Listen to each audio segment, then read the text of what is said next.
बोलिए आप। आपका क्या नाम है? अर्जुन सिंह लोधी, आप कहाँ के रहने वाले हैं? ग्राम रामपुरवा। अच्छा ये बताएं, लोग जो है जातिगत जो है जनगणना कराना चाह रही है और इस पे ज़ोरों से लोग मांग कर रहे हैं, परंतु सरकार जो इस पे ध्यान नहीं दे रही, तो इस पे क्या आपकी विचार है, क्या राय है? केंद्र सरकार की ओर से जाति आधारित जनगणना करने से इनकार किए जाने पर इस समय जो विभिन्न राजनीतिक दलों द्वारा आपत्ति सामने आ रही है वह हैरानी नहीं है। आपत्ति जताने वालों में राजनीतिक दलों के साथ साथ इस देश के सामाजिक संगठनों और विभिन्न आनुवांशिक संगठनों द्वारा भी इस पे विरोध जताया जा रहा है और आने वाले दिनों में जाति आधारित जनगणना इस देश में व्यापक राष्ट्रव्यापी आंदोलन बनने जा रहा है। मैं आपसे बता दे रहा हूँ। ऐसा क्यों? क्योंकि जाति आधारित जनगणना एक पुरानी मांग है। भले ही केंद्र सरकार यह तर्क पेश कर रही हो कि पहले भी जाति आधारित जनगणना न होने के कारण आगे भी ऐसा किया जाना ठीक नहीं होगा, लेकिन केंद्र सरकार का यह कोई ठोस जवाब या ठोस आधार नहीं है। आखिर जब अनुसूचित जातियों और जनजातियों की जनगणना हो सकती है तो शेष वर्गों की क्यों नहीं? यह धारणा सही नहीं है कि जाति आधारित जनगणना होने से सामाजिक ताना बाना प्रभावित होगा। जब अनुसूचित जातियों और जनजातियों की जनगणना से सामाजिक समरसता प्रभावित नहीं होती है तो फिर इस नतीजे पर पहुंचने का क्या मतलब है कि अन्य जातीय समुदायों की जनगणना से ऐसा हो जाएगा।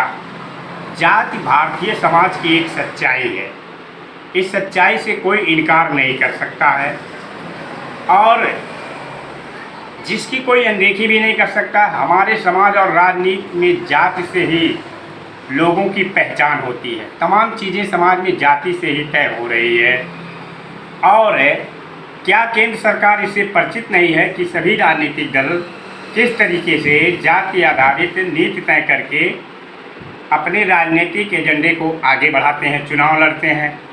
सबसे बड़ी बात तो यह है कि आरक्षण की समस्त नीति जाति आधारित है। आखिर यह कहाँ की समझदारी है कि अन्य पिछड़े वर्गों के आरक्षण का निर्धारण उस आंकड़े के आधार पर किया जाए जो अंग्रेज़ों के ज़माने में की गई जाति आधारित जनगणना से हासिल हुई है।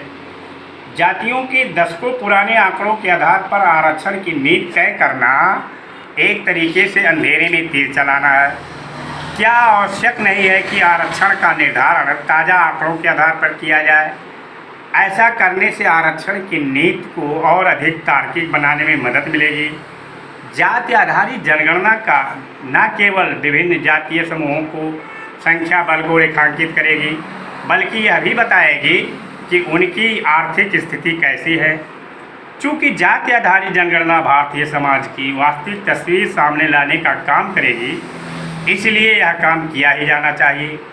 उचित यह होगा कि केंद्र सरकार जाति आधारित जनगणना न कराने के अपने फैसले पर फिर से पुनर्विचार करे, क्योंकि तमाम नीतियों का सही तरीके से निर्धारण तभी हो पाएगा जब यह पता चलेगा कि हमारे समाज में विभिन्न जातियों की स्थिति क्या है।